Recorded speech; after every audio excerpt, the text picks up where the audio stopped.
अब हम आ जाते हैं इसके एलोंगेशन वाले पार्ट पे।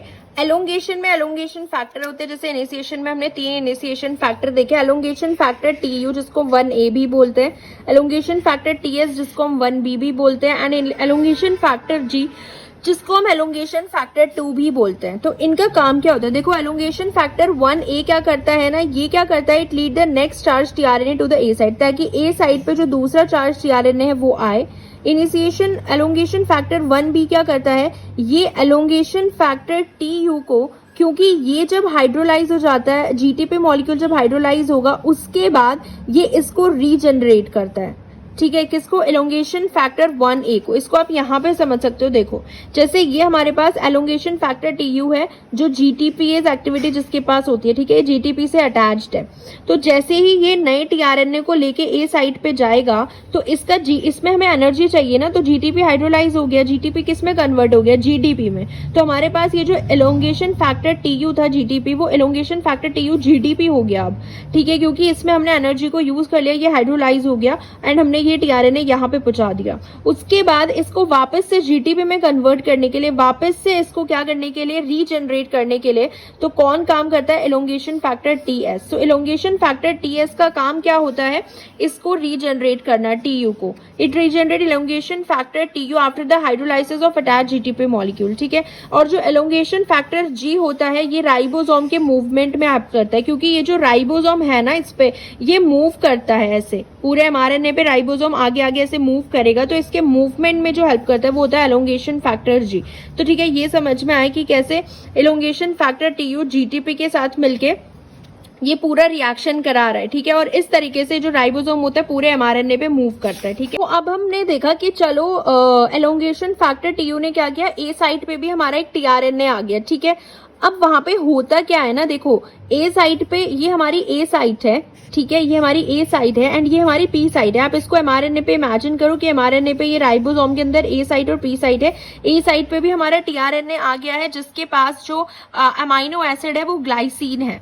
ठीक है, जिसके पास अमाइनो एसिड कौन सा है, ग्लाइसिन है। पी साइड पे जो है उसके पास कौन सा है, एफ मेट है।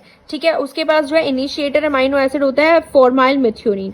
उसके बाद क्या होता है ना, देखो P side and A side पे क्या होता है, ये जो हमारा 23S आरआरएनए होता है ना 50S सब यूनिट के अंदर, जो हमने देखा कि जो हमारे पास एमआरएनए था, जो हमारे पास राइबोसोमल आरएनए था, सॉरी आरआरएनए जो था, इसकी ये जो 50S सब यूनिट होती है ना, इसके पास भी तो आरएनए होता है ना।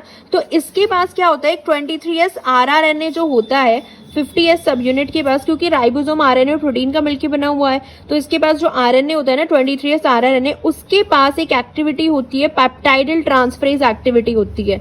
ये जो पेप्टाइडल ट्रांसफरेज एक्टिविटी होती है ना, इसकी वजह से क्या होता है, ये जो हमारा पी साइड पे टीआरएनए होता है ना, पी साइड के टीआरएनए पे जो हमारा एफ मेट होता है वो कहाँ पे ट्रांसफर हो जाता है, ग्लाइसिन वाले, यानी कि ए साइड के ऊपर जो टीआरएनए था ग्लाइसिन वाला टीआरएनए, उसके ऊपर हमारा ये अमाइनो एसिड आ जाता है एफ मेट। तो यानी कि ग्लाइसिन के ऊपर ही एफ मेट आ जाता है एंड इन दोनों के बीच में पेप्टाइड बॉन्ड जनरेट हो जाता है। तो इस तरीके से दो अमाइनो एसिड जो है दो अमाइनो एसिड अटैच हो गए with the help of peptide bond. And ये करा कौन रहा है, पेप्टाइडल ट्रांसफरेज एक्टिविटी है किसके पास, जो 50S सब यूनिट होती है ना राइबोसोम की, उस 50S सब यूनिट के अंदर जो 23S आरआरएनए होता है ना, इसके पास ये एक्टिविटी होती है। तो चलो इसको हम समझते हैं। देखो हमने यहां तक देख लिया था कि भाई हमारा जो है ये एमआरएनए था, इसके ऊपर जो है लार्ज सब यूनिट आएगी, इनिशिएटर टीआरएनए हमारा आ गया।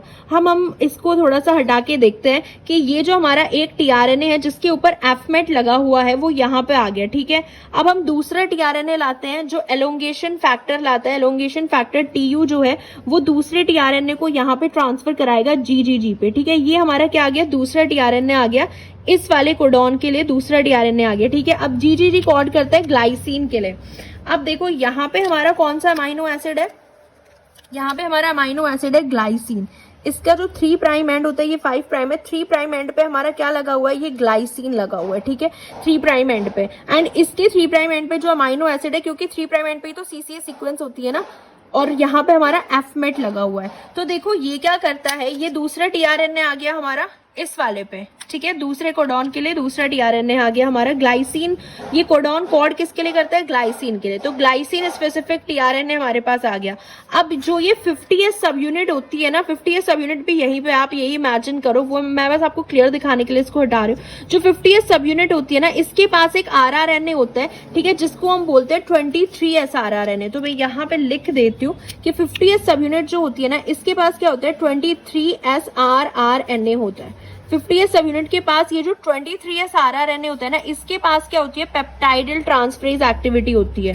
तो ये जो 50s सब यूनिट इनके पास होती है राइबोसोम के पास, ये क्या करती है ना, 50s सब यूनिट ये क्या करेगी, यहाँ से ये जो एफ मेट होता है ना, इस वाले टीआरएनए का जो ये एफ मेट होता है, इसको यहां से हटा के, इस एफ मेट को यहां से हटा के, जो ए साइड पे हमारा टीआरएनए लगा हुआ है, ठीक है, ये आप याद रखो कि ये जो ए साइट है, इस पे जो ये टीआरएनए लगा हुआ है, इस ग्लाइसिन के साथ हमारा एफ मेट जोड़ देता है। ये जो 50s के पास आरआरएनए होता है ना, यहाँ पे हमारा एफ मेट जो अमाइनो एसिड है वो यहाँ पे जुड़ जाएगा एंड इनके बीच में जो है एक पेप्टाइड बॉन्ड बन जाता है, ठीक है। तो ये जो ए साइट होती है ना, ए साइट, अब ये आप देख रहे हो कैसे हो रहा है।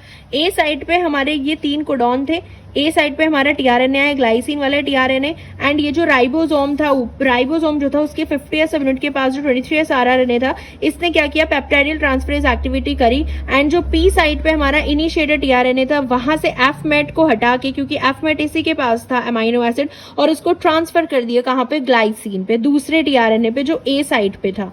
ये काम किसने किया? 50s राइबोसोम ने। तो यही होता है यहाँ पे, ठीक है। अब इसके बाद क्या होता है, इस वाले जो ये वाला जो टीआरएनए है, इसका काम हो गया कि यहाँ पे जो है ये बन गया।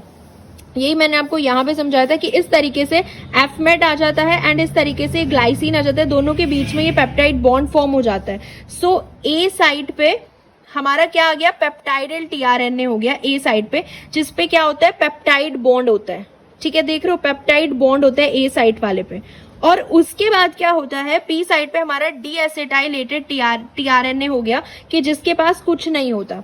अब ये जो टीआरएनए है ना, ये मूव नहीं करता है, यही होता है एलोंगेशन।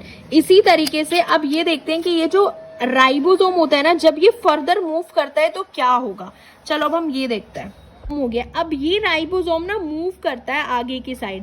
चलो अब हम इसको मूव कराते हैं। अब जैसे ये राइबोसोम आगे की साइड मूव करेगा ना, यहाँ पे था ये, ठीक है, अब ये जैसे मूव करेगा इस पे आगे की साइड, तो ये जो होता है ना, ये वाला तो एग्जिट साइड पे आ जाता है। ये राइबोसोम अब मूव कर रहा है, तो ये वाला जो टीआरएनए है ना, ये कहाँ आ जाता है? ये एग्जिट साइड पे आ जाता है एंड ये क्या हुआ? ये एग्जिट साइड से बाहर निकल गया यहाँ से, ठीक है, एग्जिट साइड से बाहर निकल गया। अब अगेन हमारे पास क्या बचा? ये हमारी पी साइट है, ये हमारी ए साइट है। तो ए साइट हमारी फिर से खाली हो गई। ये जो सीसीसी सीक्वेंस है, ये फिर से खाली हो गई। अब अगेन क्या आएगा? फिर से जो वो होता है ना एलोंगेशन फैक्टर टीयू, वो फिर से क्या करेगा? एक नए टीआरएनए को लाएगा, ठीक है, फिर से नया टीआरएनए आएगा सीसीसी के लिए। अब ये जो सीसीसी होता है ना, ये देखो कोड करता है किसके लिए?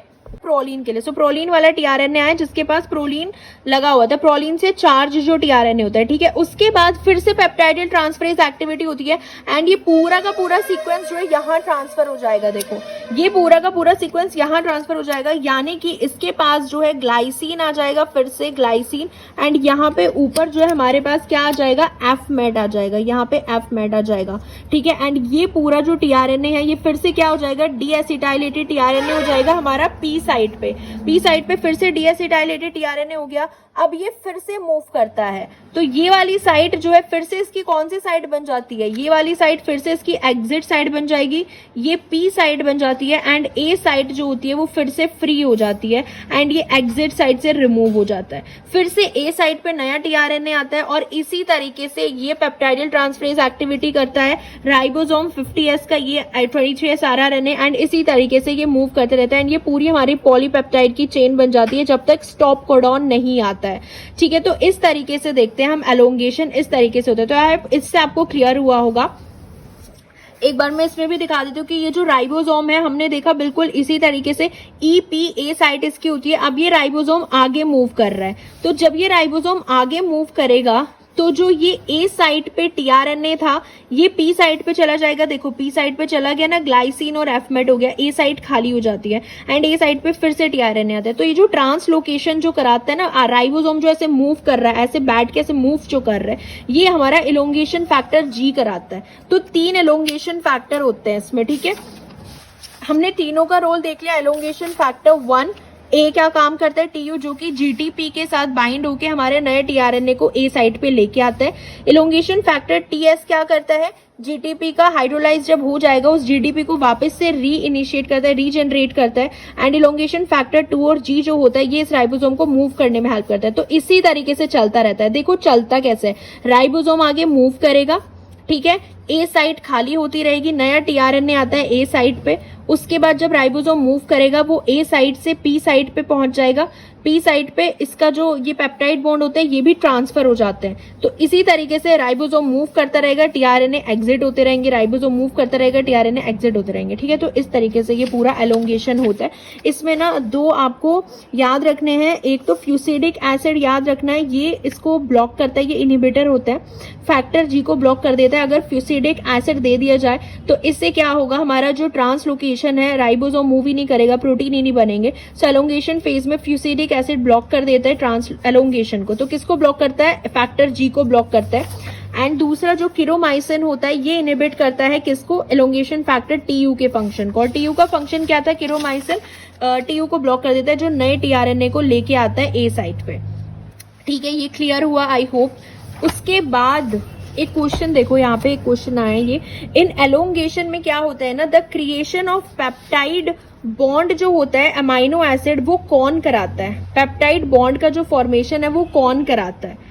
तो a protein in the larger ribosomal सब यूनिट, लार्ज राइबोसोमल सब यूनिट में प्रोटीन कराता है, नहीं, वो तो आरआरएनए कराता है ना। हमने देखा कि 50S का जो 23S आरआरएनए होता है इसके पास होती है एक्टिविटी, वो आरआरएनए के पास होती है। इसका आंसर होगा ओनली आरआरएनए, ठीक है। तो आरआरएनए जो होता है ये एक्टिविटी कराता है, पेप्टाइडल ट्रांसफरेज एक्टिविटी, उनको पेप्टाइड के बीच का बॉन्ड बनाते हैं, ट्रांसफर कराएगा एंड उनके बीच में पेप्टाइड बॉन्ड का फॉर्मेशन करा देगा, creation of peptide bond between amino acid, ठीक है। जैसे हमने यहाँ पे देखा था कि ये इस तरीके से होता है, फिर नया टीआरएनए आएगा, ये पूरा उस पे ट्रांसफर हो जाएगा। इस तरीके से हमारी पूरी जो है अमाइनो एसिड की ऐसे चेन बनती चली जाती है, सारे अमाइनो एसिड की एक प्रोटीन हमारा बनता चला जाता है। इस तरीके से ये एलोंगेशन होता है, हम प्रोकैरियोट्स में देख रहे हैं, ठीक है।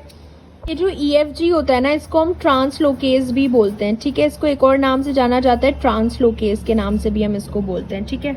इस वाले स्टेप में भी हमारा क्या होता है, जीटीपी यूज होता है। इस वाले स्टेप में भी हमारी क्या होती है, जीटीपी यूज होती है। इसमें ना एक और बात आप याद रखना कि इसमें क्या होता है ना कि ये जो राइबोसोम होता है ये 3 न्यूक्लियोटाइड आगे बढ़ता है एक बारी में, यहाँ से ये फिर यहाँ आगे बढ़ेगा, यानी कि 3 न्यूक्लियोटाइड, ये वाला एग्जिट साइड पे आ जाएगा, ये पी साइड पे आ जाएगा, जो ए पे था वो पी पे आ जाएगा एंड ए खाली हो जाएगी। फिर ये ऐसे 3 न्यूक्लियोटाइड बढ़ता है, ठीक है, 3 न्यूक्लियोटाइड्स जो है वो आगे बढ़ते हैं, इसी को हम ट्रांसलोकेशन बोलते हैं, ठीक है। ये यहाँ पे भी हम देख सकते हैं कि ये जो ए साइड पे होता है, move ribosome move exactly 3 nucleotide along the mRNA molecule 5 prime to 3 prime direction में मूव करता है, इसको हम ट्रांसलोकेशन बोलते हैं। एंड ये एलोंगेशन फैक्टर जी कराता है जिसको हम बोलते हैं ट्रांसलोकेज, ठीक है।